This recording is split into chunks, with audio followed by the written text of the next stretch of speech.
मानवा की शुरुआत में हम किसी की बातें सुन पाते हैं जो कह रही होती है, राजकुमारी मैं आपका खाना ले आई हूँ। जवाब आता है, हाँ नैनी।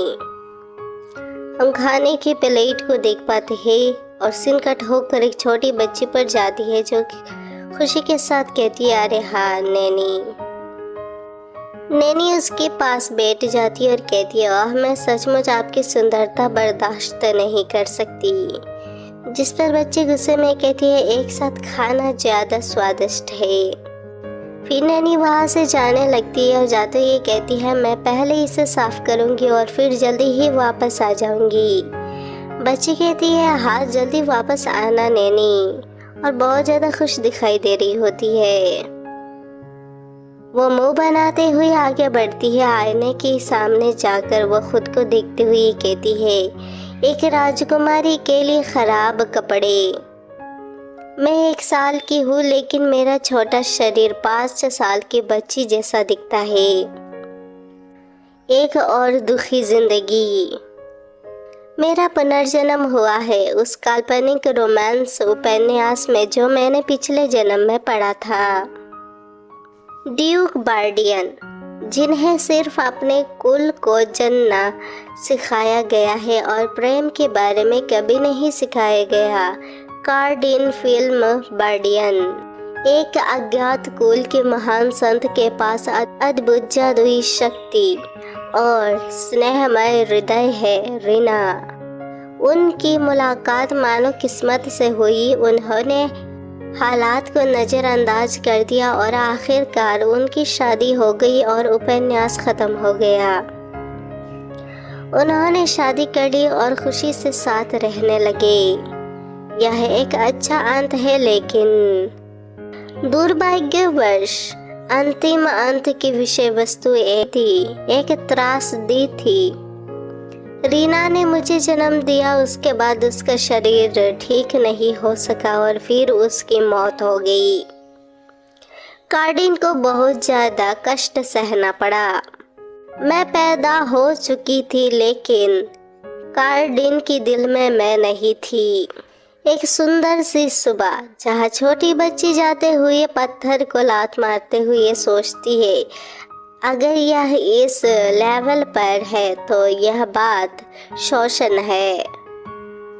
कुछ मेड जाते हुए बात कर रही थी जिन्हें वो बच्ची सुन लेती है। नौकरानियाँ कहती है, वह अनाम राजकुमारी है। उफ, ईमानदारी से कहूँ तो क्या वह राजकुमारी है? लेकिन सच में क्या कोई उसके साथ राजकुमारी जैसा व्यवहार करता है?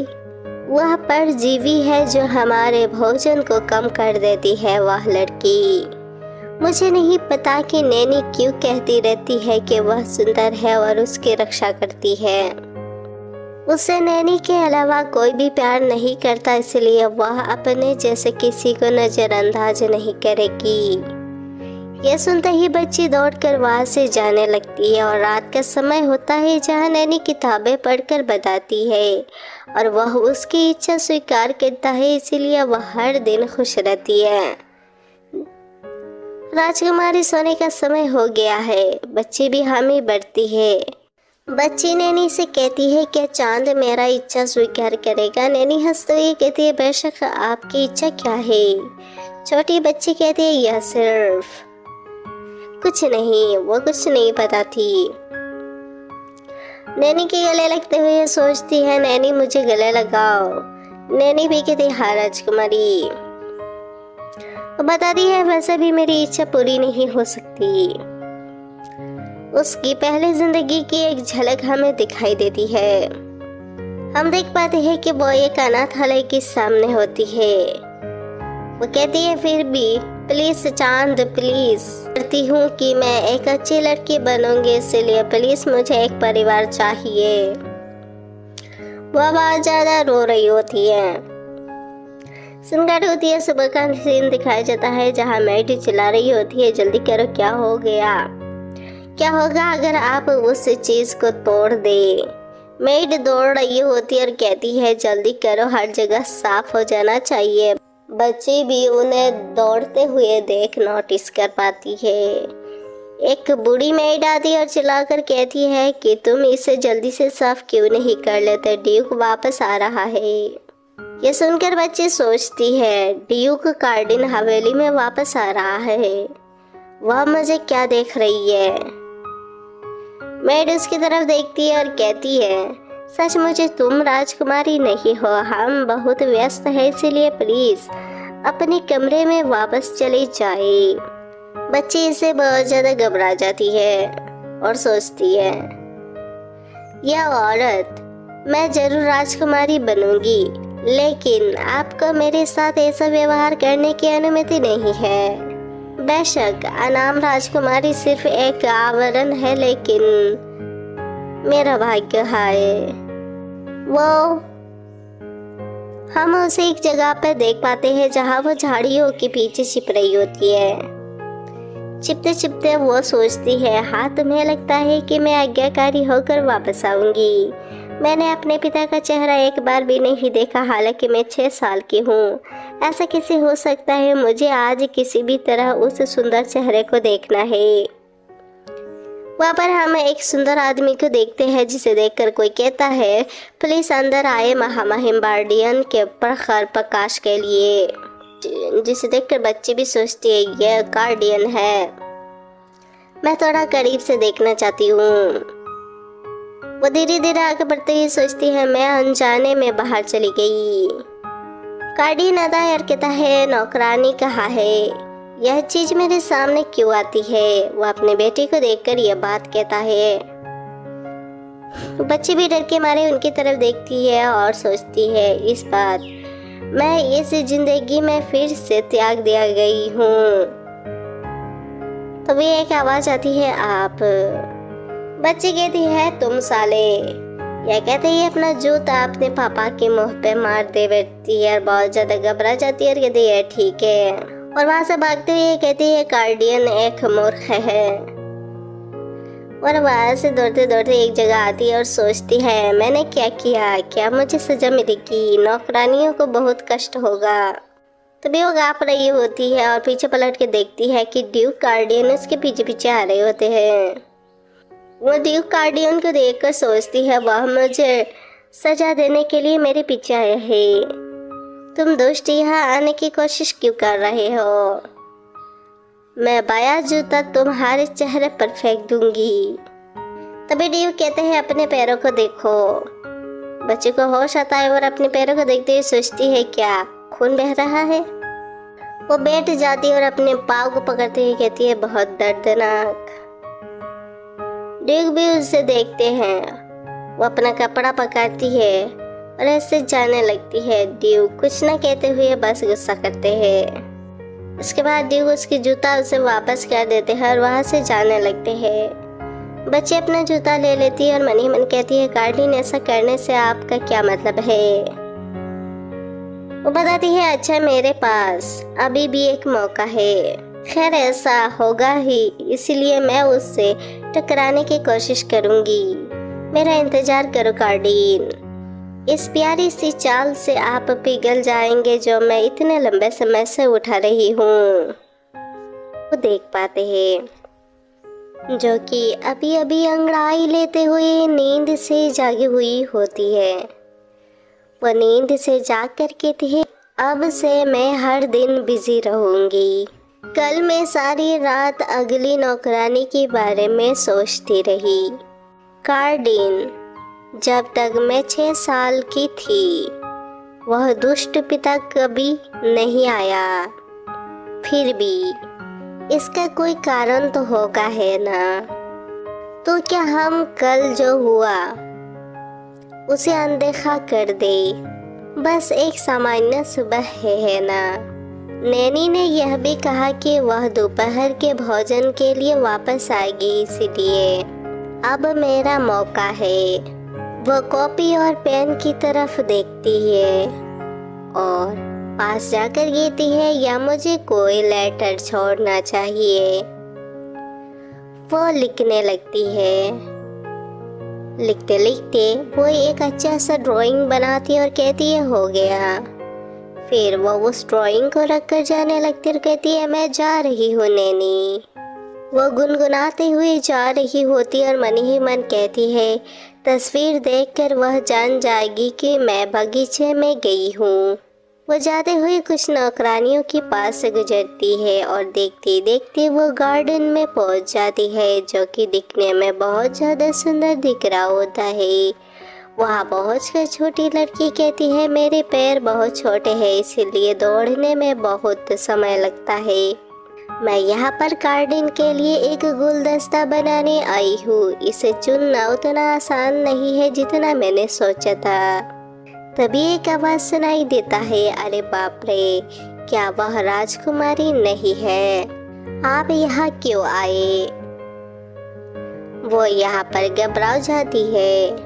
वो नौकरानी में से एक हंसते हुए कहती है, मुझे लगता है कि मैंने बगीचे की देखभाल बहुत लापरवाही से की है। आखिरकार वह यहाँ बस फूल चुनने आई थी।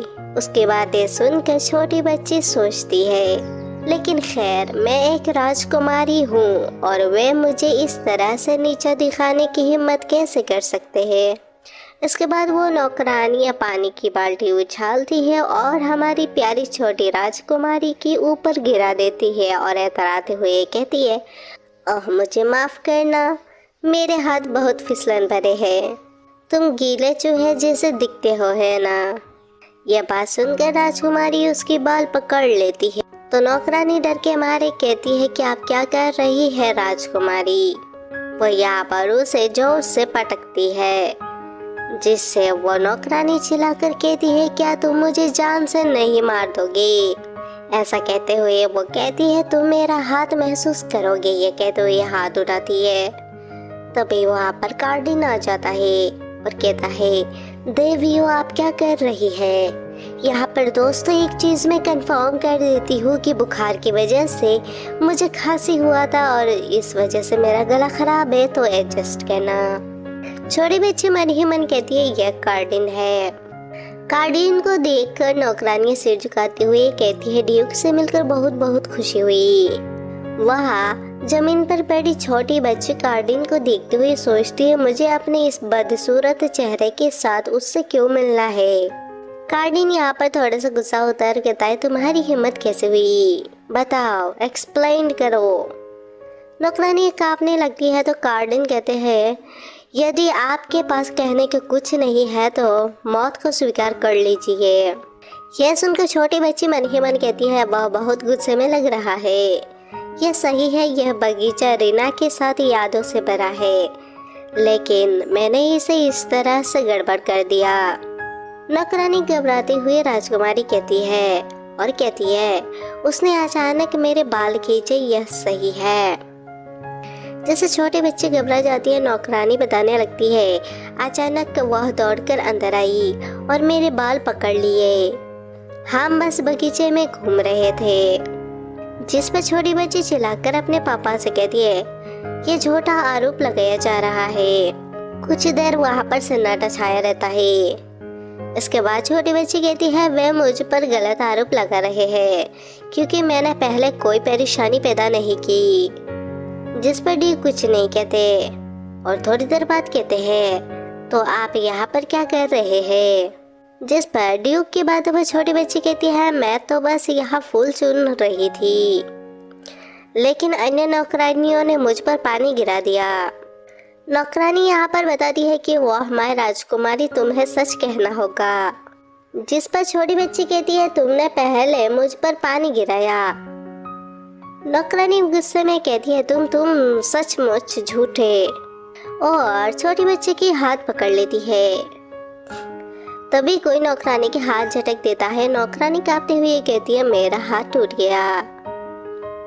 और ये कोई नहीं होते, ये ड्यूक कार्डिन होते हैं। ड्यूक कार्डिन की ऑरा देखकर छोटी बच्ची भी घबराई हुई होती है और मनी मनी कहती है, कार्डिन की शक्ति।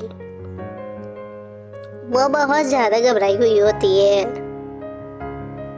हम भी ड्यूक कार्डिन की शक्तियाँ उड़ते हुए देख पाते हैं। जहाँ पर बताया जाता है कि ओरिजिनल के अनुसार कार्डिन ही एकमात्र इंसान है जो आरूर का आजादी से इस्तेमाल कर सकता है, यानी कि वो जो ऑरा उड़ रहा है उसको आरूर कहा गया है।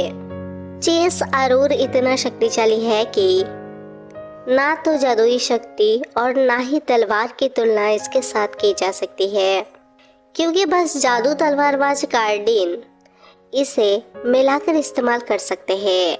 वहाँ पर कुछ गार्ड आते हैं तो छोटे बच्चे कार्डिन को देखते हुए मनी मन कहती है, मैं कार्डिन की व्यापक लड़ाई देखने में सक्षम थी। इसके बाद कोई कहता है, घसीट कर ले जाओ कुलीनता को अपवित्र करने के अपराध के साथ। वहाँ मौजूद गार्ड उस नौकरानी को वहाँ से ले जाने लगते हैं। थोड़ी देर बाद वहाँ पर कार्डिन और छोटी बच्ची ही खड़े हुए होते हैं। छोटी बच्ची मन ही मन सोचती है, सब कुछ वह जगह जहाँ रीना के साथ सुखद यादें हैं, इसे इस तरह क्यों बनाया गया। वह फिर कहती है, क्या मुझे भी घसीट कर ले जाया जाएगा यहाँ से। और मन ही मन सोचती है, मेरा दिल बाहर आना चाहता है। उसकी बातें सुनकर ड्यूक कार्डिन कहते हैं, इस मिट्टी के थैले की कोई जरूरत नहीं है। जिस पर छोटी बच्ची गुस्से में मन ही मन कहती है, खैर आपने बात करने के तरीके पर गौर करे। अगर मैं गौर करूँ तो ओरिजिनल फिल्म में भी कार्डिन हमेशा ऐसे ही है। छोटी बच्ची ऐसा कहती है। फिर ड्यूक कार्डिन कहते हैं, तुम यहाँ क्यों हो।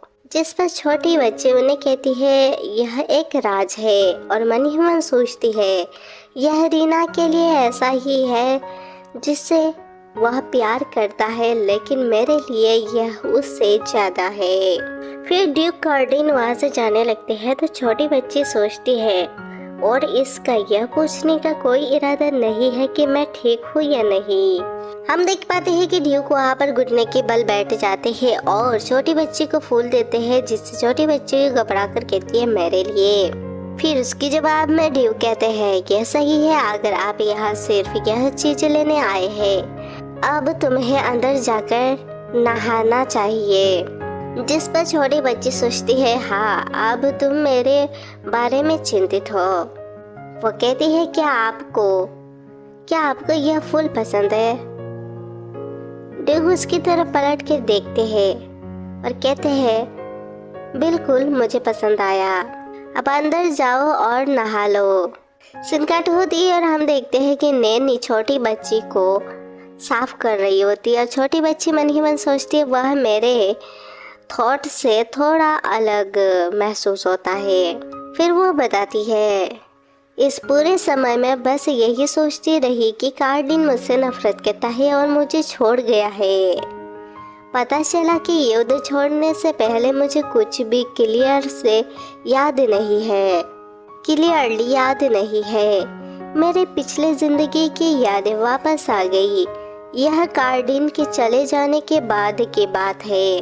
नैनी कहती है, लेडी ड्यूक ने कुछ भेजा है आपके लिए दवाई। फिर छोटी बच्ची बताती है, तो अब से मैं धीरे धीरे उसके करीब आ जाऊंगी। प्लीज मुझे थाम लो नैनी। शायद मुझे नहीं पता कि मैं कार्डिन के साथ एक वास्तविक परिवार बन पाऊंगी या नहीं। वो बहुत ज्यादा खुश दिख रही होती है। नाचते नाचते जाते हुए ये कहती है, आज से मैं तुरंत प्लानिंग बनाना शुरू कर दूंगी। पिताजी को गिफ्ट देने के लिए फूलों का एक गुलदस्ता तैयार करें। फूलों का गुलदस्ता, एक फूलों की डंडी तैयार करें। वो चमकती फूलों को देखते हुए कहती है, यह जगह कल की गंदगी से अच्छी तरह साफ हो गया है। नहीं, लेकिन आखिरकार कार्डिन का कमरा कहाँ है? कार्डिन को खोजो। एक नौकरानी जा रही होती है। वो नौकरानी कहती है, ड्यूक मैं चाय यही रखूंगी। ड्यूक उसे ओके कहते हैं और अपने काम में व्यस्त होते हैं। तभी ड्यूक को एक आवाज सुनाई देती है। वो धीरे से उठते हैं और देखते हैं कि छोटी बच्ची जमीन पर बैठी हुई होती है और कहती है, मेरे पैर दुख रहे हैं। वो भी अचानक ड्यूक कार्डिन को देख पाती है। तुम्हें सलाम। ड्यूक ये सुनकर घबराचतर कहते हैं, तुम यहाँ कैसे आए हो? वो उठने लगती है और फूल देते हुए कहती है, पापा यह आपका गिफ्ट है, प्लीज इसे ले। ड्यूक उस फूल को ले लेते हैं और कहते हैं यह पहले से ही कमजोर रूप से मुड़ा हुआ है। फिर छोटी बच्ची कहती है आइए भविष्य में हम एक दूसरे के करीब आए पिताजी। जिस पर ड्यूक तो बेचारे शौक हो जाते हैं। छोटी बच्ची फिर कहती है वह चीज मैं तुम्हें हर दिन दूंगी। फिर वो कहती है अलविदा पिताजी, यह कहते हुए जाने लगती है और ड्यूक बेचारे वहाँ पर बस खड़े ही रह जाते हैं। फिर हमें कुछ आवाजें सुनाई देती है, क्या मैं बहुत जल्दी में हूँ? नहीं नहीं, धक्का देना जरूरी है। ये कोई और नहीं, ये हमारी छोटी बच्ची होती है जो कहती है पिताजी को यह पसंद आया। वह बहुत ज्यादा खुश होती है और कहती है कार्डिन मैत्री परियोजना पहली परियोजना बहुत सफल रही। संकट होती है, महल का सीन दिखाया जाता है जहाँ अंदर हम उसी छोटी बच्ची को देखते हैं जो कहती है मैं बाहर जाऊंगी और जल्द ही वापस आ जाऊंगी नैनी। और नैनी कहती है आप ड्यूक से मिलने जा रहे हैं तो क्या हम साथ साथ जा सकते हैं? जिस पर छोटी बच्ची कहती है हाँ चलो साथ चलते हैं। वह बताती है पहली बार फूल लाने के बाद मैं सप्ताह में एक बार कार्डिन से मिलती हूँ। वो जाती है और ड्यूक को फूल देती है, जिससे फूल तोड़ते समय उसके हाथों में जख्म भी हो जाते हैं, जिसे ड्यूक कार्डिन भी नोटिस कर पाते हैं। वो जाते हुए ड्यूक कार्डिन से कहती है फूल तुम्हें या पसंद नहीं है? जिस पर ड्यूक कार्डिन कहती है हाँ इसीलिए इसे यहाँ मत लाओ, यह बेकार है। जिससे छोटी बच्ची घबरा जाती है और सोचती है इसके बाद मैं कार्डिन से दोबारा मिलने वहां नहीं गई। उसके उलझन भरे चेहरे को देखकर नैनी कहती है ड्यूक ट्रेनिंग ले रहे हैं। बच्चे मुंह बनाते हुए सोचती है लेकिन मैं हार नहीं मानूंगी। वह नैनी के साथ वहां पहुंचती है और जोर से चिल्लाती है पापा। ड्यूक भी उसकी आवाज सुनकर घबरा जाते हैं। वह नमस्ते कहते हुए सीढ़ियों से नीचे आने लगती है और बहुत ज्यादा खुश दिख रही होती है। ड्यूक भी उसे नोटिस कर पाते हैं। उसे आता देख बाकी लोगों में बातें होने लगती है किसका बच्चा है, उसके रंग के बाल देखो। बच्ची पास आती है और कहती है हमें एक दूसरे का अभिवादन करना होगा, तो क्या आप यह नहीं जानते? नैनी उसे संभालते हुए कहती है कि यह मेरे लिए सम्मान की बात है कि आपने महामहिम को देखा। फिर बच्ची कहती है तुम बहुत दुष्ट हो, तुम मुझे नमस्कार नहीं करते, आप मेरा अभिवादन भी स्वीकार नहीं करते। ड्यूक कार्डिन उसकी बातें सुनकर फिर जवाब देते हैं आप किसके जैसा दिखते हो, यह बहुत खतरनाक है। एलिवन मैं आज तुम्हें ट्रेनिंग दूंगा। हम एक लड़के को देख पाते हैं जो कि हंसते हुए कहता है हाँ मुझे पता है। उन्हें देखकर छोटी बच्ची मन ही मन सोचती है एलिवन पास्टो वार्डियन के शूरवीरों में सर्वश्रेष्ठ कार्डिन को जिस पर सबसे ज्यादा भरोसा है। फिर ड्यूक कहते हैं चलो फिर ऑफिस चले। बच्चे कहती है हाँ पापा। वो अपने पापा के हाथ पकड़ते हुए सोचती है वापस गए। ड्यूक उसके हाथ झटक देते हैं तो वो घबरा जाती है। ऑफिस में पहुंचने के बाद वो बैठी हुई होती है। वहाँ पर मेड आती है और कहती है माफ कीजिए महाराज यह चाय और केक है। जिन्हें देखकर बच्चे लाड टपकाने लगती है और कहती है यह स्वादिष्ट लग रहा है। ड्यूक अपने कामों में व्यस्त होते हैं। बच्ची चमक रही होती है खाने को देखकर। वह खाना ले जाकर ड्यूक कार्डिन के पास रखा हुआ होता है। ड्यूक कार्डिन छोटी बच्ची को खाने के लिए कहते हैं और एक प्लेट उठाकर छोटी बच्ची को देने जाते हैं। छोटी बच्ची उन खाने की चीजों को देखकर कहती है क्या आप मुझे इसे खाने देंगे, यह खाने के लिए बहुत सुंदर लग रहा है। ड्यूक कहते हैं यह केक है। उसके बाद वो खाने लगती है। ड्यूक उसे खाता हुआ देखकर कहते हैं लोग आपकी शक्ल देखकर यही सोचेंगे कि आप भूखे मर रहे हैं, पहले खाना खत्म करो। बच्ची इससे बहुत ज्यादा खुश हो जाती है। देखते देखते वो सारे खाना खा जाती है और कहती है पापा मेरा नाम क्या है? जिस पर ड्यूक के हाथों से चाय की कप गिरने लगती है और वो बेचारे शौक होकर उसे ही देख रहे होते हैं। फिर छोटी बच्ची कहती है, मेरा नाम, सब लोग मुझे राजकुमारी कहते हैं, तो नैनी भी ऐसा ही करती है। फूलों के भी अपने नाम है, इसलिए मैं उन्हें पुकार सकती हूँ। पापा के मेरा कोई नाम है? ड्यू कहते हैं, हाँ, एमेलियट, एमेलियट बार्डियन। इसका अर्थ है प्रेम से चमकना। जिससे बच्ची बहुत ज़्यादा खुश हो जाती है और अपने पापा के पास पहुंचकर कहती है, क्या पापा ने मेरा नाम रखा, कितना अच्छा नाम है आप। फिर ड्यू कहते हैं, आप किसी से भी ज़्यादा, जिसे मैं सबसे ज़्यादा प्यार करता हूँ, उसने तुम्हारा नाम रखा। यह कैसे हो सकता है? मैंने आपके जन्म से पहले ही आपके नाम के बारे में सोचा था। हालांकि आपके जन्म के बाद बहुत सी चीज़ें घटित हुई, इसलिए हर कोई आपका नाम नहीं जानता। यह मेरी गलती है, मेरी गलती। फिर बच्चे आगे बढ़ते हुए कहती है, पापा मुझे यह नाम पसंद है, मुझे बताने के लिए धन्यवाद। जिस तरह यह जगह मेरी वास्तविकता है, उसी तरह गार्डन भी है। वह सिर्फ एक इंसान था जो दुख और उदासी से जी रहा था। वह कहती है, मुझे माफ करे कार्डिन। कार्डिन कहते हैं, तुम क्या कर रहे हो? वह कहती है, बस हो गया। ड्यूक भी इससे मुस्कुराते हैं और कहते हैं, बच्चा बहुत लापरवाह है। इसके बाद छोटी बच्ची जाने लगती है, गुनगुनाते हुए कहती है, मेरा नाम एमिलियट है, नाम प्रेम से चमकता है। तभी कोई आवाज लगाता है, महारानी। वो पीछे पलटती है और एक मेड को देख पाती है जो कहती है, बहुत मजा आ रहा है ना? बगीचे में नौकर सभी को काल कोठरी में मार दिया जाता है। छोटी बच्ची फिर घबरा कर कहती है, इसीलिए इसका मुझसे क्या संबंध है? नौकरानी चिल्लाकर कहती है, क्या योर हाइनेस, आपको नहीं लगता कि वह दयनीय है? इसमें दया की क्या बात है? और हाँ, मेरे कारण ही क्यों? नौकरानी चिल्लाते हुए उसकी हाथ पकड़ कर कहती है, तुम बहुत स्वार्थी हो, यह सब आपके कारण है। मेरे साथ आए योर हाइनेस। तभी वहाँ पर एक लड़का आ जाता है जिसे वो दोनों देख पाते हैं। वो आकर कहता है, तुम यहाँ क्या कर रहे हो? जिसे देखकर छोटी बच्ची कहती है, एल्विन पादरी।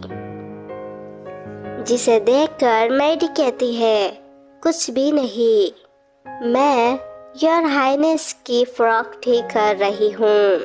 एल्विन कहता है, ओह सच में? फिर हमें एल्विन के बारे में बताया जाता है कि किताब में एल्विन एक वफादार इंसान है जो कार्डिन के साथ सभी कठिनाइयों को सहता है। यहाँ तक कि जब कार्डिन सम्राट की ओर से कुलीनों की चालों से खतरे में थे, तब भी वह हमेशा हर समस्या का समाधान करने के लिए आगे आई।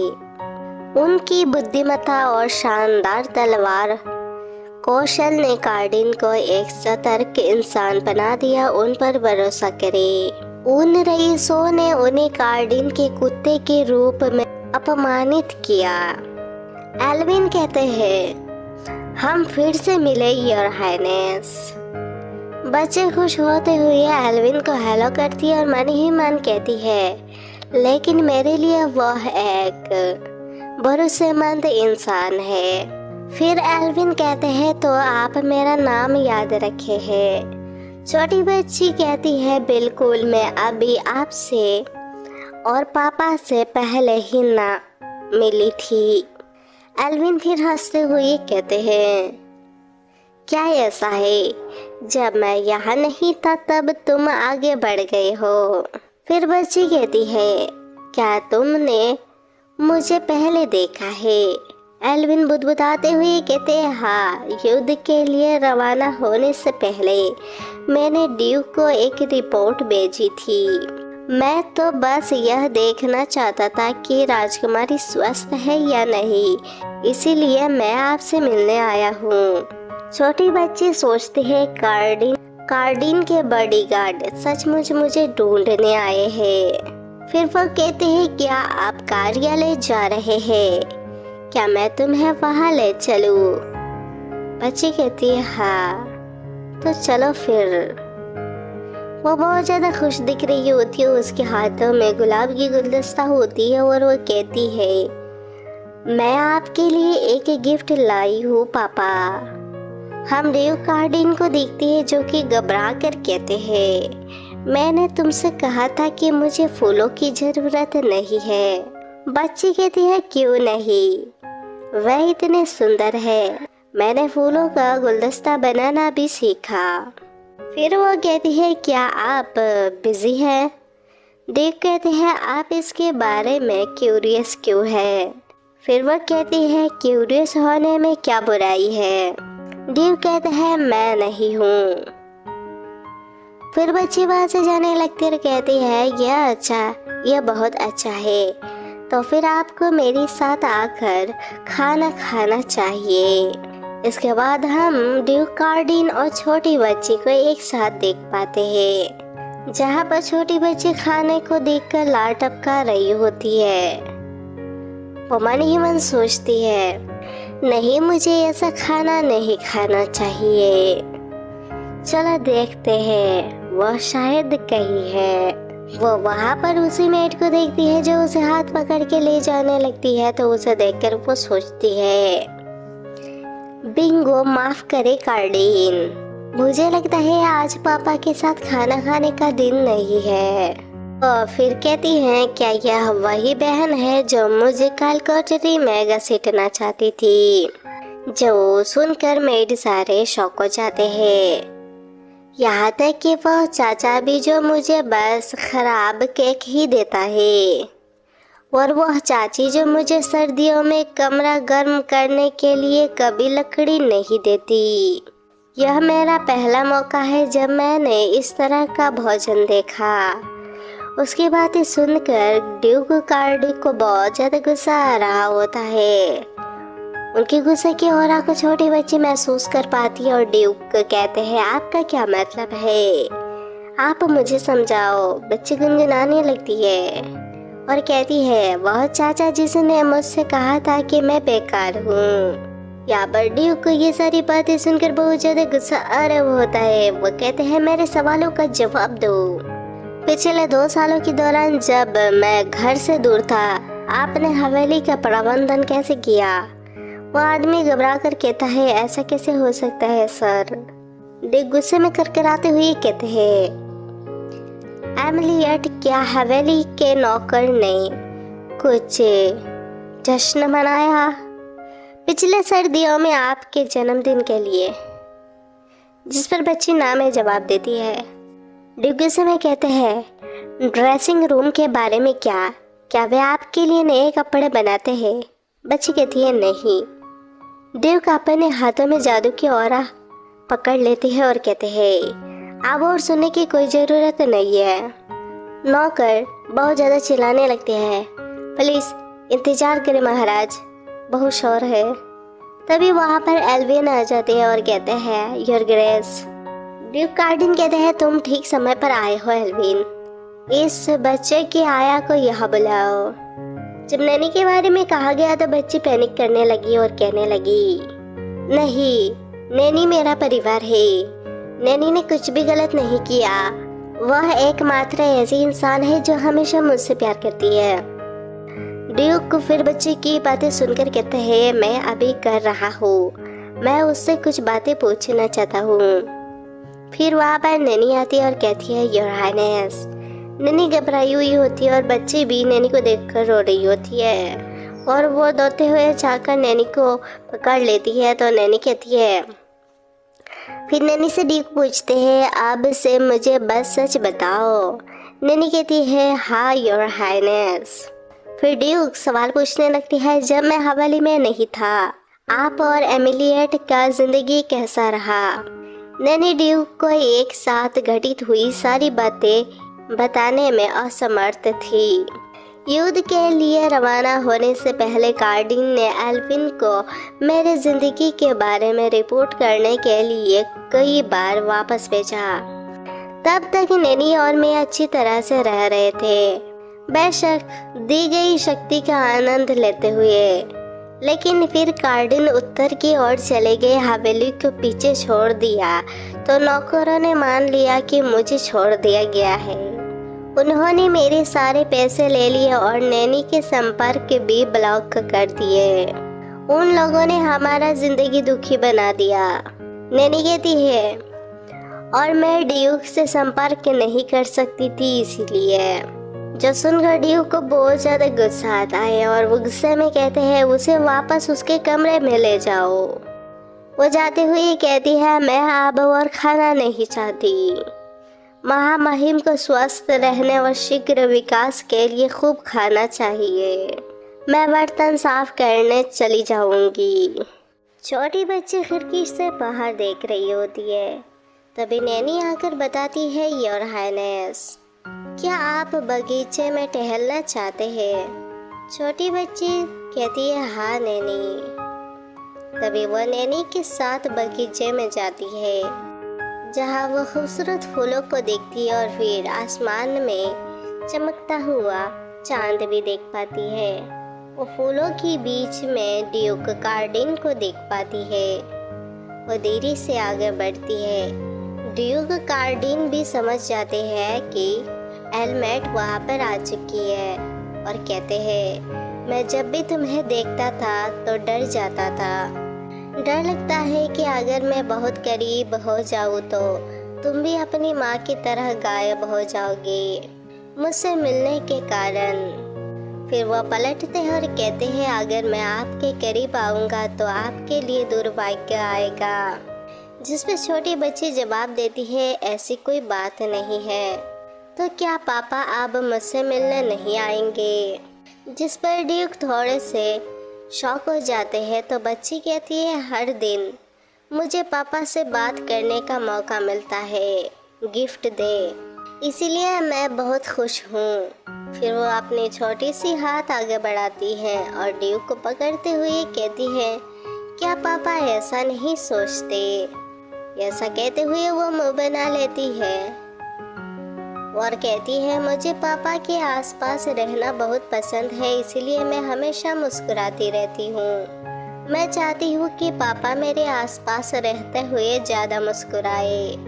फिर ड्यूक दांत पीसते हुए कहते हैं, सॉरी मैं नहीं जानता आप क्या सोच रहे हैं। बच्ची जवाब में कहती है, सब ठीक है पापा, अब सब ठीक है। वो मन ही मन कहती है, उस रात मैंने उस आदमी को जो डर से भरा हुआ था उस अभिशाप के दलदल में घसीट लिया जिसे मैंने ही बनाया था। बताती है कि उस रात के बाद ड्यूक की राजकुमारी के रूप में मुझे सारी शक्ति फिर से मिल गई। सभी दोषी नौकरों को बंदी बना लिया गया और उनमें से आधे से ज़्यादा 7 बटलर को उन नौकरों में बदल दिया जो उस समय काम करते थे जब रीना अभी भी जिंदा थी। दोनों ने मेरी और आंसू भरी आंखों से देखा। अतीत में उन्हें बहुत दुख सहना पड़ा। वो मस्त चाय पी रही होती है, तभी एक मेड आती है तो बच्ची खुश होकर कहती है, स्वादिष्ट, मुझे यह पसंद है। तो न मेड जवाब में कहती है, यह मेरा सम्मान है। हम बच्ची के सामने बहुत सारे खाने के सामान देख पाते हैं। वह सोचती है और इससे भी ज्यादा संकट होती है। हम ड्यूक को देख पाते हैं जो कहते हैं, आप मुझे इस तरह क्यों देख रहे हैं। वो खुशी के साथ कहती है, मैं कार्डिन के साथ ज्यादा समय बिता सकती हूँ। वो दौड़ते हुए आगे बढ़ते हुए कहती है, आज आप क्या कर रहे हैं पापा?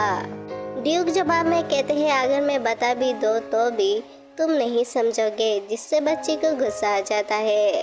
वो गुस्से में सोचती है, इनकी एक्सप्रेशंस पहले जैसे ही सेम है। ड्यूक कहते हैं, आप कैसे हैं? तो बच्ची जवाब में कहती है, अगर मैं बताऊं तो भी पापा नहीं समझेंगे। ड्यूक उसकी जवाब सुनकर कहते हैं, हमें आपको शिक्षित करने के लिए एक आया की ज़रूरत है।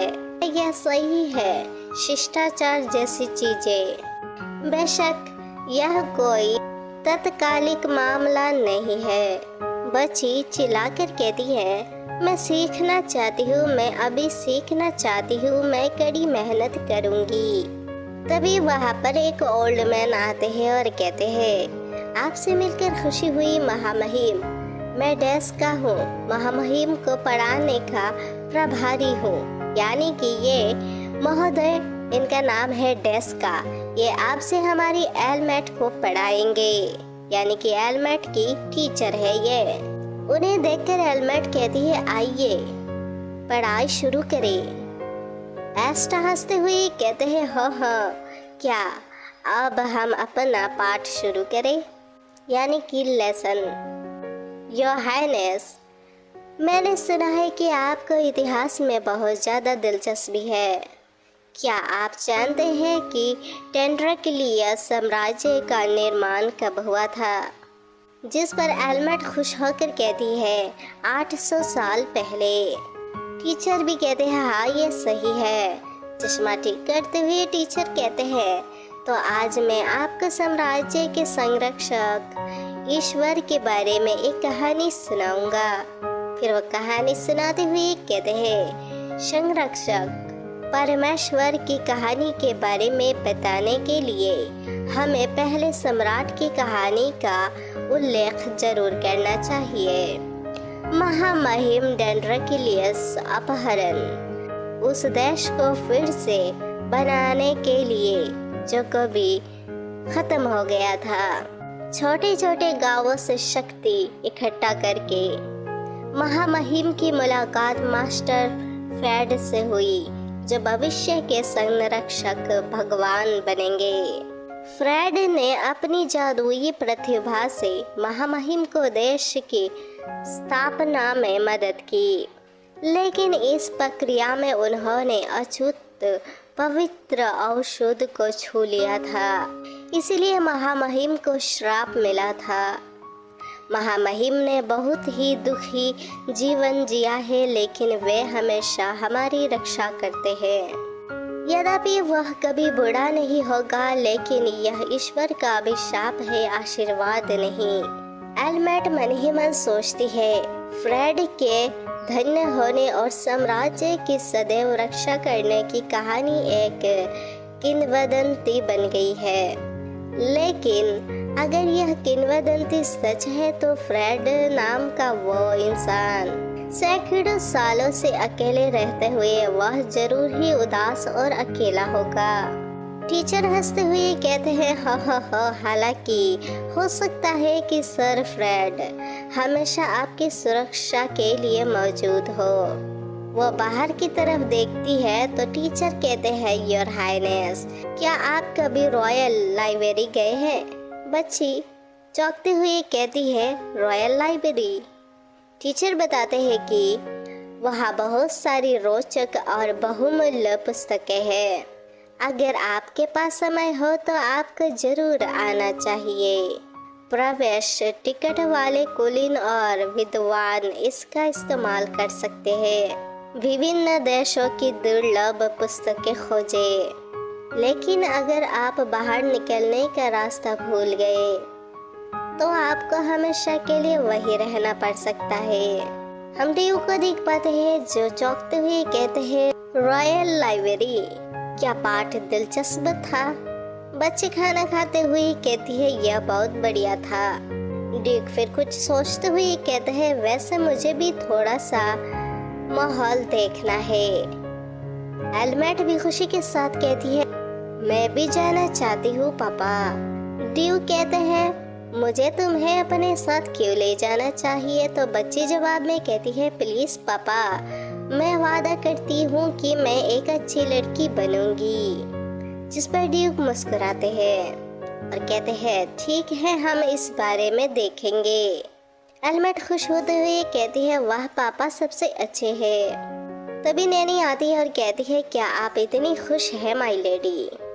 आपका सिर हिल रहा है। एलमेट कहती है, मैं बहुत खुश हूँ इतनी जल्दी शाही महल में आने में सक्षम होना। वो रेडी होकर कहती है, पापा मेरी तैयारी पूरी हो गई है। मन ही मन सोचती है, मैं पहली बार बाहर खेलने जा रही हूँ। हम ड्यूक को भी देखते हैं जो कि दिखने में बहुत ज़्यादा शाइन कर रहे होते हैं और कहते हैं आप बहुत ज़्यादा एक्साइटेड दिख रहे हैं। यहाँ पर एल्मेट कहती है पापा बहुत चमक रहे हैं, तो ड्यूक मुंह लटकाते हुए कहते हैं आप क्या कर रहे हो। जवाब में एल्मेट कहती है यह सच है पापा। आज खुशी के साथ ड्यूक एल्मेट को उठा लेते हैं और कहते हैं सूरज डूबने वाला है, क्या आप लाइब्रेरी नहीं जाना चाहते?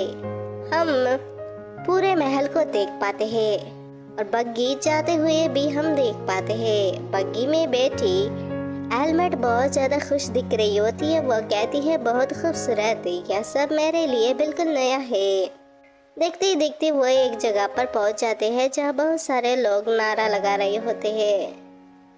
एक छोटी बच्ची अपने माँ के साथ होती है, जिसे देखकर एल्मेट कहती है पापा चलो किसी दिन वहाँ चले। ड्यूक जवाब में कहते हैं अगर आप मेरी बात ध्यान से सुनोगे तो मैं इस पर सोचूंगा।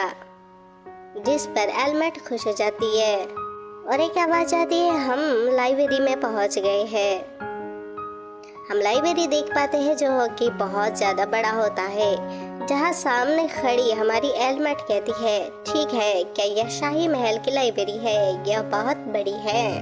तभी उसे एक आवाज आती है एल्मेट। वो पीछे पलटती है तो ड्यूक कहते हैं मुझे महल में एक काम निपटाना है, मैं 2 घंटे बाद वापस आऊंगा।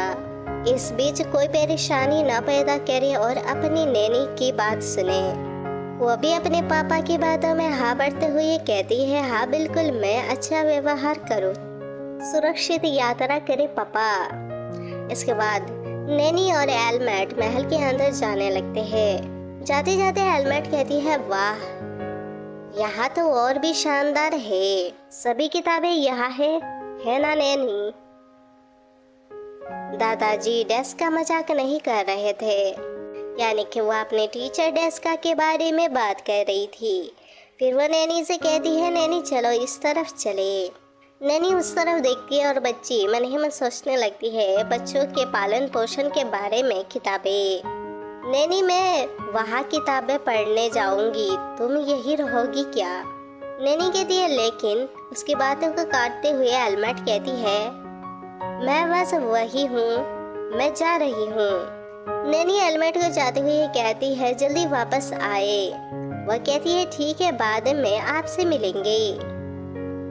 वह धीरे धीरे लाइब्रेरी में आगे बढ़ते हुए सोचती है किताबों से अच्छी खुशबू आती है। पिछले जन्म में मैं जब स्कूल जाती थी तो भी मुझे ऐसी ही गंध आती थी। इस तरफ जादू के बारे में किताबें और सोचती है इस बारे में सोचने पर शायद मैं कार्डिन की तरह जादू का इस्तेमाल करना जानती हूँ। वो धीरे से एक किताब उठाते हुए कहती है शुरुआती लोगों के लिए जादुई शक्तियों का इस्तेमाल कैसे करें यह अच्छा है। वो जाती हुई सोचती है आइए पहले इसे पढ़े। फिर वो एक जगह पर जाती है, कुछ आवाजें सुन पाती है और पीछे पलट कर देखती है। वो देखती है कि कोने में एक छोटा बच्चा बैठा होता है। वो उसे देखकर कहती है वहाँ कौन सो रहा है? वो बच्चा दिखने में बहुत ज्यादा सुंदर दिखता है। वो धीरे से अपना आंखें खोलता है एल्मेट की यह बातें सुनकर कि वह बहुत सुंदर है। वो बच्चा जाकर पूछता है कौन है भाई? जिस पर एल्मेट थोड़ा सा घबरा जाती है और कहती है मैं माफी मांगती हूँ, क्या मैंने आपको जगा दिया? वो बच्चा हंसते हुए कहता है ठीक है, मेरे लिए इतनी नींद काफी है। क्या आप एक देवदूत हैं? एल्मेट पूछती है। माहौल थोड़ा ऑकवर्ड हो जाता है, जिसे संभालती हुई वो लड़का कहता है क्या देवदूत मेरे ठीक सामने है? एल्मेट मन ही मन कहती है एक देवदूत का दिल भी, वाह सच में एक देवदूत है, किसी और की तरह नहीं।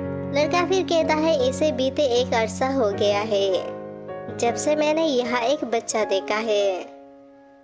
एल्मेट कहती है तो क्या आप बच्चे नहीं हैं? वह लड़का अपना हाथ देखता है और कहता है ठीक है, मैं भी एक बच्चा हूँ। मैं तो भूल ही गया आपकी उम्र कितनी है। मैं 6 साल का हूँ। क्या ऐसा है तुम सच में अभी भी बच्चे हो? वो बच्चा कहता है यह कुछ भी नहीं है। एलमेट पूछती है तुम्हारा नाम क्या है? मैं एलमेट हूँ। वो बच्चा कहता है मेरा नाम। वो उठता है और हंसते हुए कहता है मुझे फी लील बुलाओ। फिर वो कहती है लील। वो कहता है क्या मैं आपको लील कह सकती हूँ? एक निकनेम। वो कहती है फी, हम दोस्त हो सकते हैं क्या? फी कहता है दोस्त, क्या आप मुझसे कुछ चाहते हैं? उसके बातें सुनकर एलमेट कहती है आपका क्या मतलब है? बस बातें करो और एक दूसरे के साथ मजाक करो। तभी उसे नैनी की आवाज सुनाई देती है जो कि उसे ही पुकार रही होती है। वह कहती है ओह मुझे जाना होगा। फी कहता है आओ दोस्ती करे। उसे नैनी की आवाज अभी भी आ रही होती है। वो उसे बाय करते हुए कहती है हाँ अगली बार मिलते हैं, अलविदा फी। तो जाती है और कहती है नैनी मैं यहाँ हूँ। नैनी उससे मिलकर कहती है माय लेडी मेरा दिल धड़क रहा था क्योंकि मैं तुम्हें देख नहीं सकी। एलमेट हंसते हुए जवाब देती है माफ करे मैं किताब पढ़ रही थी। फिर नैनी कहती है मुझे लगता है अब हमें जाना चाहिए, चलो समय पर ड्यूक से मिले। फिर वो लोग वहाँ से जाने लगते हैं। जाते जाते वो बाहर आ जाते हैं जहाँ आने के बाद एलमेट मन ही मन खुश होते हुए ये सोचती है मैंने कुछ दिलचस्प किताबें उधार ली। एक जगह पर पहुँचने पर नैनी कहती है एक मिनट रुको मैं देखती हूँ कि कोई कॉल आया है या नहीं। जिस पर एलमेट सोचती है यह जादुई गेंद है और गेंद के बारे में बताने लगती है अगर मैं अपनी पिछले जिंदगी को देखूं तो यह एक जादुई जो सेल फोन के समान ही काम करता है, लेकिन ऐसा कहा जाता है कि बात करने के लिए कास्टर के पास मजबूत जादुई शक्तियाँ होनी चाहिए ताकि इसका इस्तेमाल कार्डिंग जैसे जादूगर के साथ किया जा सके। कुछ लोग आपस में फुसफुसा रहे होते हैं वह बच्चा क्या यह मृत संत का है? नैनी और एलमेट उनके फुसफुसाहट सुनकर पीछे पलटते हैं। वहाँ मौजूद लोग बहुत ज्यादा बातें कर रहे होते हैं। वो उनकी तरफ पलट कर देखते हैं। तभी वहाँ पर एक बग्गी आती है। बग्गी में से ड्यूक निकलकर एलमेट के नाम पुकारते हैं। एलमेट पापा कहते हुए आगे बढ़ती है। ड्यूक कहते हैं क्या आपने लाइब्रेरी में बिना कुछ गड़बड़ किए अच्छा समय बिताया? मुझे लगता है कि आपने कोई किताब उधार ली है। जवाब में एलमेट कहती है वहाँ बहुत सारी दिलचस्प बातें थी। देखो क्या कवर पर दी गई तस्वीर भी दिलचस्प नहीं है? ड्यूक की नज़र तभी उन्हीं लोगों पर पड़ती है तो वो कहते हैं मक्खियाँ मरोड़ रही है। बच्ची कहती है पापा अब से मुझे लिल कहो। ड्यूक थोड़ा शौक हो जाते हैं। एलमेट कहती है आज से यह मेरा निकनेम है। ड्यूक किताबें पलटते हैं। एलमेट कहती है ठीक है और पापा मैं जादू सीखना चाहती हूँ। सिम काट होती है और हम एक चश्मे वाले लड़के को देखते हैं जो खुशी के साथ कहता है हेलो माय लेडी। इस बार मैं महिला के जादुई ऑपरेशन प्रशिक्षण का प्रभारी हूँ। मैं टेटो हूँ, उन्नत जादूगर। टेटो से मिलकर एलमेट बहुत ज़्यादा खुश होती है और कहती है मैं आपकी भलाई की कामना करती हूँ टीचर टेटो। टेटो भी बहुत ज़्यादा खुश हो जाते हैं। फिर वो अपने पापा को पुकारती हैं जो कि उसके पीछे ही बैठे होते हैं। तो एलमेट कहती है क्या आप व्यस्त नहीं हैं? हम टेटो को कांपते हुए देख पाते हैं। ड्यूक एलमेट से कहते हैं मेरी बात पर ध्यान मत दो और अपने टीचर की बात सुनो। टीचर टेटो कहते हैं तो फिर सबसे पहले आइए जाने अगर महिला के शरीर में जादुई शक्तियाँ हैं। वह एक 4 कोण वाले बॉक्स निकालते हैं जिसे देखकर एलमेट कहती है यह कौन सा बक्सा है? टीचर टेटो कहते हैं यह एक जादुई टूल है जो यह बताता है कि शरीर में जादू मौजूद है या नहीं। फिर वो उस बक्से को आगे बढ़ाते हैं जिसे देखकर ड्यूक कहते हैं बस उस पर हाथ रखते ही आपको तुरंत पता चल जाएगा। टीचर टेटो यहाँ पर बहुत ज्यादा घबराई हुई होती है और कांपते हुए कहते हैं जैसा कि ड्यूक ने कहा, यह एक ऐसा टूल है जो दिखता है। क्या महिला के शरीर में जादू करने के लिए पर्याप्त जादुई शक्ति है? यहाँ पर एलमेट बहुत ज्यादा खुश होती है। टेटो यहाँ पर जादू करके दिखाते हैं और कहते हैं इस तरह ही ये इंसान की जादुई शक्तियों से बढ़ जाता है। आमतौर पर उन्नत जादूगर इस तरह से बक्से का आधा हिस्सा भर देंगे और सामान्य जादू धारक एक हल्की चमक के साथ दिखाई देंगे। एलमेट ड्यूक से पूछती है, पापा का रंग कैसा है? क्या आप इसे छू भी नहीं सकते पापा? ड्यूक ना में जवाब देते हैं। तो एलमेट शौक हो जाती है और टीचर टेटो कहते हैं, लेडी, तो फिर आज उस महिला के जादू को मापा नहीं जा सकता। ड्यूक फिर कहते हैं, जिस समय मेरा जादू प्रवेश करेगा बक्सा टूट जाएगा। इसे उस बाज जैसे बक्से से नहीं मापा जा सकता। टीचर टेटो कहते हैं, यह सही है। ड्यूक की जादुई शक्ति इतनी बड़ी है कि इसे इस तरह के जादुई टूल से नहीं मापा जा सकता, लेकिन इसे बस जादुई टावर के केंद्र में स्थित जादुई टूल से ही मापा जा सकता है। क्यूरियस होकर एलमेट कहती है, मैं कोशिश करना चाहती हूँ। फिर वो बक्से को हाथ में लेकर सोचती है, क्या ये बक्से पापा के बक्से की तरह नहीं तोड़े गए हैं? कुछ देर के लिए वहाँ पर सन्नाटा छा जाता है। ड्यूक गौर से देख रहे होते हैं और टेटो भी। फिर एलमेट कहती है, शायद मैं नहीं हूँ क्योंकि बक्से में कोई हलचल नहीं हुआ होता है। टीचर टेटो फिर कहते हैं, लेडी, बहुत निराश मत हुई। अगर राजकुमारी की शक्ति दैवीय शक्ति है, जादुई शक्ति नहीं, यह इसमें दिखाई नहीं देगा। फिर वो शौक होते हुए कहती है, दैवीय शक्ति। टीचर कहते हैं, सही। इसके बाद वो बताते हैं, इस दुनिया में सभी लोग जादुई शक्तियों या दैवीय शक्तियों के साथ पैदा होते हैं।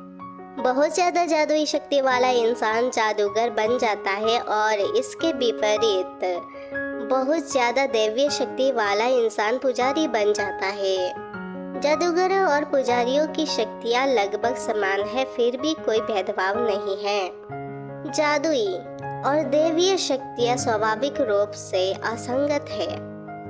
50 साल में एक बार अनुष्ठान दिवस पर बच्चों के लिए एक बड़ा समारोह आयोजित किया जाता है, जो 10 साल के हो गए हैं और अपने शरीर पर एक विशेष निशान बना रहे हैं। ऐसा इसलिए है क्योंकि आपातकालीन सिचुएशन में जादू से बस जादूगर ही ठीक हो सकते हैं और दैवीय शक्तियों वाले लोगों का इलाज बस पुजारी ही कर सकते हैं। टीचर टेटो बताते हैं, अगर राजकुमारी के पास जादुई शक्तियाँ नहीं है तो उसके पास जरूर ही दैवीय शक्ति होगी। वे एक दूसरे के साथ सह अस्तित्व में नहीं रह सकते। टेटो यहाँ पर घबरा जाते हैं और कहते हैं, जाहिर है रीना मंदिर की एक महान संत थी। एलमेट फिर सोचती है, मेरी माँ जो मुझसे मिलती जुलती है, मुझे एक ऐसा नाम दिया जिसका अर्थ है प्रेम से चमकना। कार्डिन शायद रीना के बारे में सोचेंगे। जैसे जैसे मैं बड़ी और बड़ी होती जा रही हूँ तो मैं ताकत कैसे मापूं? ड्यूक जवाब में कहते हैं, मुझे नहीं लगता कि यह जरूरी है। बक्से को देखो। फिर वो बक्से को देखती है जहाँ काले कलर का जादू उड़ रहा होता है, जिसे देखकर एलमेट बहुत ज्यादा खुश हो जाती है। हम भी उस जादुई औरे को देख पाते हैं, जिसे देखकर एलमेट घबरा रही होती है। ये मिश्रित रंगों का जादू होता है, जिसे देखकर एलमेट सोचती है, यहाँ तक कि कार्डिन भी हैरान थे। वो बक्से को रख देती है और पूछती है, टीचर क्या मेरे साथ कुछ गड़बड़ है? टीचर आगे बढ़ते हैं और सिर हिलाते हुए कहते हैं, ओह कुछ नहीं, बिल्कुल भी नहीं, बेशक हमें पहले कारण ढूंढना होगा। वो घबराते हुए बताते हैं, लेकिन सबसे पहले मैं निश्चित रूप से दावा कर सकता हूँ कि आपके पास एक ऐसी शक्ति है जो उच्च श्रेणी की चुड़ैलों से कहीं ज्यादा श्रेष्ठ है। हालांकि दो रंगों के बीच जादुई शक्ति का सम्मिश्रण मैं यह न तो सुन सकता हूँ और न ही देख सकता हूँ। तो एलमेट कहती है, क्या हर किसी के पास अलग अलग शक्ति होती है? टीचर जवाब में कहते हैं, हाँ यह सच है। जिसके पास जादुई शक्ति है उसका अपना रंग जरूर होगा। वो अपने हाथों को देखते हुए सोचती है, तो अब मुझे क्या करना चाहिए? हालांकि मैं सत्ता पाना चाहती हूँ, मैं नहीं चाहती कि चीजें इस तरह खत्म हो। फिर टीचर कहते हैं, आपको चिंता करने की कोई जरूरत नहीं है योर हाइनेस। फिर टीचर कहते हैं, मैं टावर पर वापस आऊंगा और बहुत ज्यादा किताबें पढ़ूंगा। हम अब तक के सभी शोध दस्तावेजों की तलाश करेंगे। एलमेट उन्हें कहती है, यह बहुत अच्छा है। इसके बाद वो वहाँ पर बैठी रहती है। ड्यूक धीरे धीरे आगे बढ़ते हैं। एलमेट के नाम पुकारते हुए उसे उठाते हैं, जिस पर एलमेट भी थोड़ा शॉक हो जाती है। फिर ड्यूक कहते हैं, मैं कैसा भी दिखूं, तुम बिल्कुल मेरी तरह दिखती हो, लेकिन सबसे ज्यादा समान तो यह आंखें ही है। वो उसे नीचे उतार देते हैं, जिस पर एलमेट कहती है, तो आपको यह पसंद नहीं है पापा? ड्यूक मुस्कुराते हुए कहते हैं, नहीं मुझे यह पसंद है। एलमेट सोचती है वह मुस्कुरा रहा है। ड्यूक उसके सिर पर उंगली से टच करते हुए कहते हैं, आपको इस चीज के बारे में चिंतित होने की जरूरत नहीं है। जादुई टावर से मैसेज भेजने में ज्यादा समय नहीं लगेगा। यह पहली बार है जब मैंने जादुई शक्तियों को एक दूसरे में घुलते मिलते देखा, लेकिन मैं तुम्हारे साथ जरूर चलूंगा। एलमेट उनकी बातें सुन के सोचती है, क्या पापा मुझे सांत्वना दे रहे हैं? ड्यूक कहती है, यह दिन के भोजन का समय है। एलमेट चिल्लाकर कहती है, मैं भी दोपहर का भोजन करना चाहती हूँ। फिर बताती है, जैसा कि कार्डिन ने कहा, लेटर 2 दिन से भी कम समय में आ गया। यह टावर के मालिक की ओर से जादुई टावर में मेरी असली जादुई शक्ति को मापने का इनविटेशन है। वो बहुत ज्यादा खुश दिख रही होती है और वो जादुई टावर को देखकर सोचती है, पता चला कि टावर के बाहर का सोना असली है।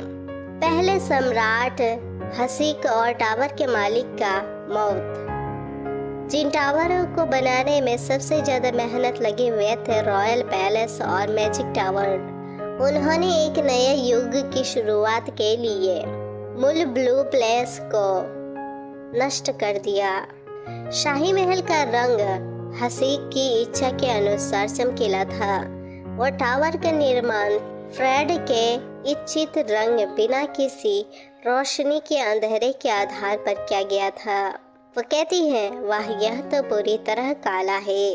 महल के अंदर एक टावर बनाने के लिए वो दोनों कितने करीब थे। हम यहाँ आए हैं एलमेट, ड्यूक कहते हैं। वो दोनों बग्गी से बाहर आते हैं। वहाँ कुछ जादुई क्रिस्टल उड़ते हुए नजर आते हैं। वो टावर के अंदर जाते हैं, जहाँ एलमेट खुश होकर कहती है, यह जगह अद्भुत है। जवाब में ड्यूक कहते हैं, अगर आप इस जगह पर किसी भी चीज को छूते हैं तुम हमेशा के लिए यहाँ फंस जाओगे। ड्यूक कहते हैं, यहाँ कोई कुकीज नहीं है जिन्हें आप आम तौर पर खाते हैं, इसीलिए सावधान रहे। वो फिर कहती है, यह बहुत डरावना है। फिर ड्यूक उसे उठाते हैं, अपने कंधे पर बिठा कर ले जाने लगते हैं। तो एलमेट कहती है, मैंने तो पापा की नकल की, क्या मैं बिल्कुल वैसा ही दिखती हूँ? ड्यूक कार्डिन कहते हैं, नहीं बिल्कुल नहीं। वह हंसती है और कहती है, मुझे पता है। वहाँ पर लोग ड्यूक और एलमेट को देखकर बातें करने लगते हैं। ओह डियर, मैंने कभी नहीं सोचा था कि हम उसे अपनी आंखों से देखेंगे। यदि ऐसा है तो तभी वहाँ पर टीचर टीटो आ जाते हैं और कहते हैं योर ग्रेस, योर हाइनेस। वो भी अपने मास्टर टेटो को देख पाती है और कहती है आप सबका स्वागत है, यहाँ पर बहुत शोर है। यदि तुम चाहो तो मैं तुम्हें हमेशा के लिए मौन में रहने पर मजबूर कर दूंगा, ऐसा ड्यूक कहते हैं। तो वो सब घबरा जाते हैं। टेटो यहाँ पर रोते हुए कहते हैं प्लीज इस तरफ, और वो लोग कहीं जाने लगते हैं। जहाँ जाते समय टीटो कहते हैं थोड़ा चक्कर आने वाला है। तभी वहाँ पर कुछ घूमता हुआ हमें नजर आता है। देखते देखते वो लाइब्रेरी के अंदर चले जाते हैं, जहाँ पर बहुत सारी किताबें बिखरी हुई होती है, जिन्हें देखकर एलमेट बहुत ज्यादा घबराई जाती है कि यहाँ पर क्या हुआ है। तो वहाँ बीच में से हम एक सुंदर आदमी को देख पाते हैं जो चाय पीते पीते कहते हैं वह बिल्कुल वैसे ही दिखती है जैसे ड्यूक बचपन में दिखता था। धीरे धीरे वो आगे बढ़ते हैं और ड्यूक कार्डिंग कहते हैं गुरुजी आप कैसे हैं? तो वो भी हंसते हुए कहते हैं मैं बहुत अच्छा हूँ। एलमेट यहाँ पर थोड़ा सा घबरा कर सोचती है कार्डिंग का मास्टर, लेकिन वह इतना जवान है। ड्यूक उसे उतारने लगते हैं तो वो सोचती है जरा सोचिए, अगर शरीर में जादुई शक्ति बहुत ज्यादा है तो उम्र बढ़ने की प्रक्रिया धीमी हो जाएगी, है ना। मास्टर फिर कहते हैं आप जैसे अनमोल अतिथि, मैंने तुम्हें बहुत देर तक खड़ा रहने दिया। वो चुटकी बजाते हैं और वहाँ पर किताबें उड़ने लगती है। वो कहते हैं आज कमरा थोड़ा गंदा है, सबसे पहले सभी लोग बैठ जाए। उन्हें जादू करता देख एलमेट बहुत ज्यादा शौक हो जाता। एलमेट बैठ कर देख रही होती है। ड्यूक कहते हैं मास्टर यह। ड्यूक की बातें काटते हुए एलमेट कहती है क्या यह वही बक्सा है जो टीचर टेटो पिछली बार लाए थे? जवाब में मास्टर कहते हैं यह लगभग एक जैसा ही है, क्या आप इसे आजमाना चाहते हैं? वो धीरे से आगे बढ़ाते हैं और कहते हैं आप कौन सा रंग देखते हैं? यहाँ पर कोई रंग नहीं दिख रहा होता है टीचर, टेटो कहते हैं। जब टेटो और ड्यूक ने इसे पकड़ लिया तो वही बात घटित हुई। क्या आप इसे पकड़ना चाहते हैं? एलमेट से कहा जाता है। एलमेट अपने पापा की ओर देखती है जो कि घबराए हुए होते हैं। वो सोचती है अगर यह खतरनाक तो होता तो कार्डिन मुझे रोक लेता है ना।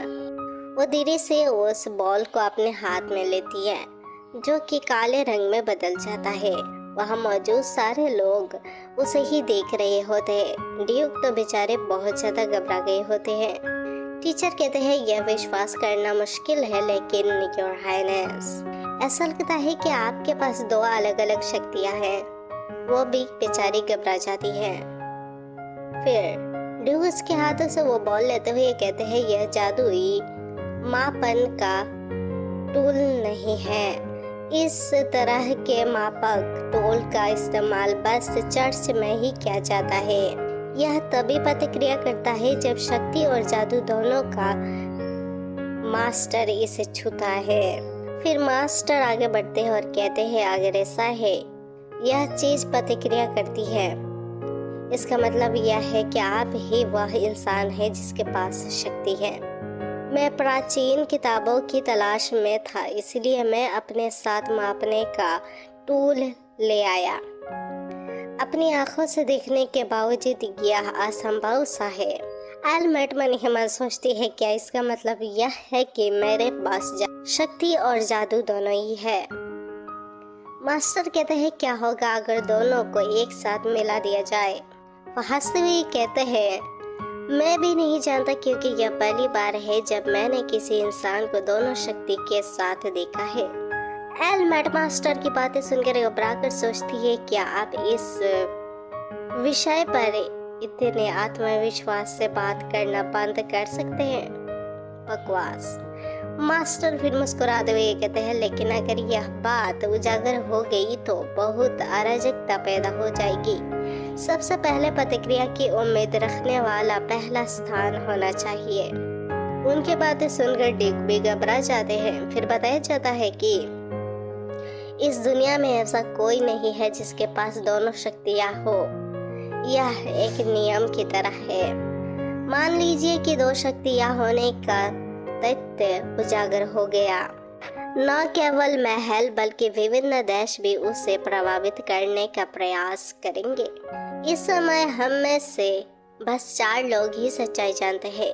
अगर हम इसे बाहर लीक होने से रोकने का कोशिश भी करें तो यह बस अस्थायी होगा और यह संस्कार 10 वर्षीय वर्ष में आयोजित किया जाएगा।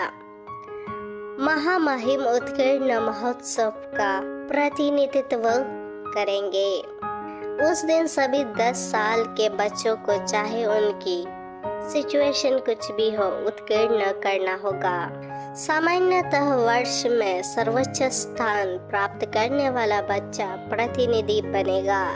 यह तथ्य कि मेरा लेडी बर्डियन होना ही एक प्रतिनिधि होने के लिए पर्याप्त है। उस सारे ध्यान के साथ जब आपकी महारानी अपनी असली शक्ति प्रकट करती है, निस्संदेह यह पूरे महाद्वीप में एक नई लहर लाएगा।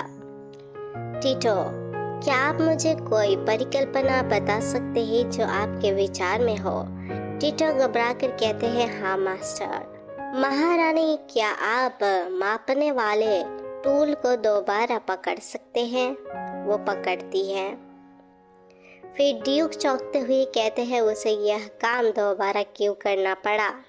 टीटो रोते हुए कहते हैं, क्या आप प्लीज इस रत्न को ध्यान से देख सकते हैं?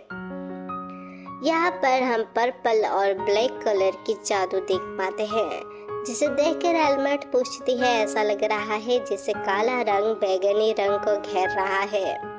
टेटो कहते हैं, यह सही है योर हाइनेस, काली गैस के अंदर बैगनी धब्बे है, ठीक है। वह काली गैस जादुई शक्ति है, अंदर का चक्र ही शक्ति है। तो क्या जादुई शक्ति ने शक्ति को ठग लिया है? सबसे पहले प्लीज जादुई शक्ति को इस्तेमाल करें। इसे नियंत्रित करने के बाद आप इसका इस्तेमाल कर सकते हैं। हम इसी तरह कदम दर कदम आगे बढ़ेंगे, ठीक है? टेटो फिर कहते हैं, क्या आपको नहीं लगता कि यह एक बच्चे के शरीर के लिए बहुत ज्यादा है? वो उनकी बातें सुन के सोचती है, अगर ऐसा है तो क्या मैं दोनों शक्तियों का इस्तेमाल कर सकती हूँ? मास्टर आगे बढ़ते हैं और कहने लगते हैं, खैर उस बारे में मैं कुछ देखना चाहता हूँ अगर। टेटो हमें जवाब देते हैं। फिर मास्टर कहते हैं, क्या आप उस लेडी को अपनी प्रयोगशाला में घुमा सकते हैं? टेटो कहते हैं, मुझे यकीन है कि आपको यह पसंद आएगा।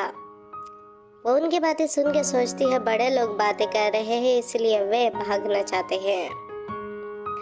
इसके बाद वो टेटो के साथ जाने लगती है। ड्यूक कहते हैं, क्या यह उसका कमरा ही होना चाहिए? वो जाते हुए एक बार पलट कर ड्यूक को देखती है और देखते देखते वो अपने कमरे में पहुंच जाती है, जहां पहुंचकर मास्टर टेटो कहते हैं, मेरी प्रयोगशाला में आपका स्वागत है योर हाइनेस। मास्टर टेटो कहते हैं, योर हाइनेस तरल पदार्थों से सावधान रहे। योर हाइनेस, क्या आप यहाँ थोड़ी देर के लिए आ सकते हैं? वो दौड़कर उनके पास जाने लगती है। फिर टेटो वहाँ पर कुछ करने लगते हैं। वो जाकर पूछती है, वह क्या है मास्टर? फिर मास्टर टेटो कहते हैं, कृपया इसे ले लीजिए महारानी, एक लॉकेट होता है, वो बहुत ज्यादा सुंदर होता है। तो मास्टर कहते हैं, बीच में रखी चीज को एक बार घुमाने की कोशिश करिए। फिर वो उसे घुमाती है तो उसके अंदर से बहुत सारी तितली बाहर निकलती है। वो तितलियों को देखकर कहती है, क्या यह सब सच है? मास्टर हंसते हुए कहते हैं, हाँ हाँ सच में नहीं, यह हार का स्वागत रूप है, यह कुछ समय बाद गायब हो जाएगा। हार के अंदर का रूप कभी भी बदल जाता है। अगर योर हाइनेस जादू का इस्तेमाल करना चाहते हैं, आप अपनी इच्छा को उसमें उखेर सकते हैं। जिस पर एल्मेट खुश होते हुए कहती है, क्या तुम मुझे सचमुच ये दे सकते हो? मास्टर टेटो कहते हैं, हाँ वैसे भी यह कोई कीमती उपहार नहीं है, भले ही यह बस एक बार किया जाए, लेकिन इसमें सुरक्षात्मक जादू भी है। शायद किसी दिन यह आपके काम आ जाए। वो बहुत ज्यादा खुश होती है और मास्टर टेटो से कहती है, शुक्रिया मास्टर जी, मुझे यह बहुत पसंद आया। मास्टर जी यह सुनकर उनके मुंह से तो खून ही निकल जाती है। फिर वो कहते हैं, मैं तुम्हें एक और दिखाऊंगा। वो दौड़ने लगते हैं। उन्हें दौड़ता हुआ देख एलमेट मन ही मन कहती है, वह कितना शोर मचाता है। शांतिपूर्ण दिन जैसी कोई चीज नहीं होती। आज वह क्या ढूंढ रहा है? मैंने किसी की आवाज सुनी लेकिन कहा। और इसी के साथ हमारी मानवा होती खत्म। मिलते हैं एक नई मानवा के साथ।